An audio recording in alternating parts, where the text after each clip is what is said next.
Polar Plunge 2023. I say 2023 as if I'm going to ever do this again. And I might. You never know what the future holds. I can be pretty sure that I am not going to do it again if it's 4 degrees out, which it was when we did this, because it's a little bit much at that low a temperature.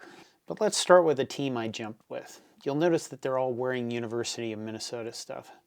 That's because on August 21st, 2015, I died at the University of Minnesota. Our team leader, Bill, is the guy with the striped coveralls or overalls on. I died in his office. He was integral in saving my life. You'll notice also Kelly is the wonderful young woman with the bright jacket on.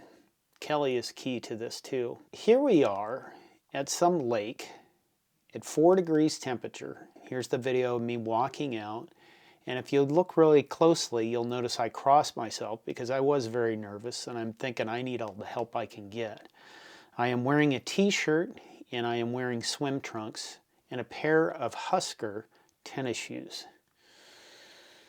And I realize as I step out of the tent that it looks like it's about 18 miles from the tent where it's warm to the jump point where we will be freezing and jumping in the water.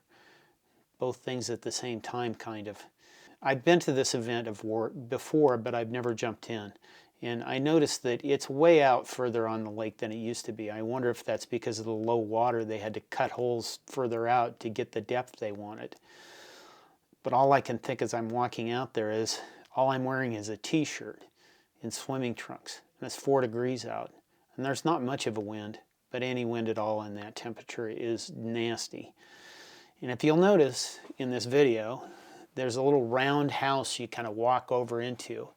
And I notice as I'm rounding the corner to go into the little tunnel before we jump, that I'm starting to get tunnel vision because I am getting anxious and I'm getting nervous.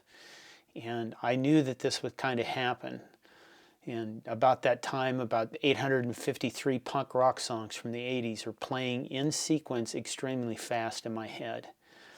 And I know that I need a trigger. I need something that will help me jump in the water because everything else around me is starting to disappear from my vision and my senses. So I choose Kelly, the woman with the bright colored jacket. And I know that if Kelly jumps, I have to jump. That's the trigger. If I don't, I will stand there and I'll start to think about it. And that would be a disaster. I'll start to think about it and the people will go, oh, he's nervous. And then they'll start yelling, which will make me even more nervous. And my heart rate will zoom and my head will explode. And I'll probably never make it into the water. And I am damn determined to make it into the water.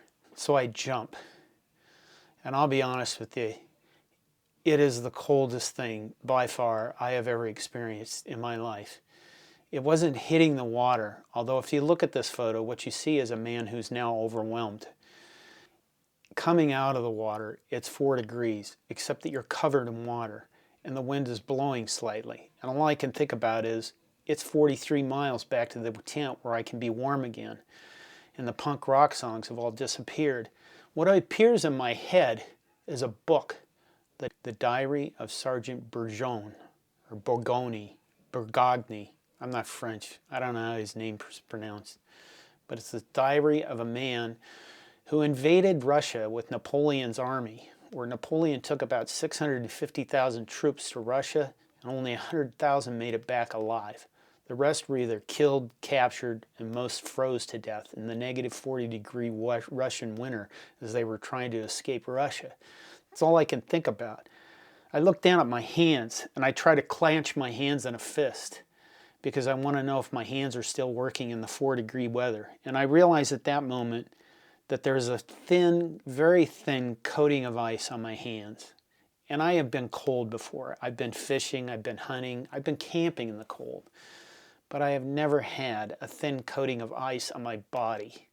And it kind of freaks me out a little. And all I can think about is that diary about how he talked about the soldiers they passed that were just frozen in the snow. And I'm thinking that's going to be me. I'll never make it back to the tent. People will just walk by me and they'll go, yeah, there's that guy that got frozen place. And they won't care because all they're thinking about is getting back to that tent too. I made it back to the tent. I was overwhelmed though. I'll be honest about that. I don't think my heart rate exploded. I went back and looked at my Apple Watch, and my heart rate didn't go through the roof. It didn't drop through the floor either. My heart rate really didn't change that much from not jumping to jumping in the water. Why did I do this? I did this because it was a mental and physical challenge, and I feel like I need that sometimes. I don't get out much. Since the pandemic, I barely leave my house. I work remotely. I don't socialize a lot. This was a chance for me to do something to show camaraderie with some of the people that saved my life, with people I love, that I work with. They're a great group of people, and I care a lot about them. Going back to the challenge, I'm a heart attack survivor that jumped into freezing cold water and is here to live to tell you about it. Was it fun? Yeah, overall it was fun. Really wasn't fun jumping in and freezing, but I don't want to get comfortable. I think that's the key. I don't want to get old and just kind of sit and wither away in my chair here. I want to do things, and I want to challenge myself to do things, and this was one of them, and I did it. And I'd encourage you, if you're a survivor, to get out and do the same things, because it's really easy to sit and say, no, I can't do that. I'm afraid. No, I can't do that. I'm anxious. No, I can't do that. It's scary. To be clear, I did clear this with my cardiologist. And he said, there's an inherent risk in life. And this should be no different than getting in a minor fender bender or, being startled or something happening that, shocks you for a moment. And it really wasn't in the big scheme of things. So, like I said, I'd encourage you to go out and do things. Not live in fear, because I think that's what happens to a lot of us.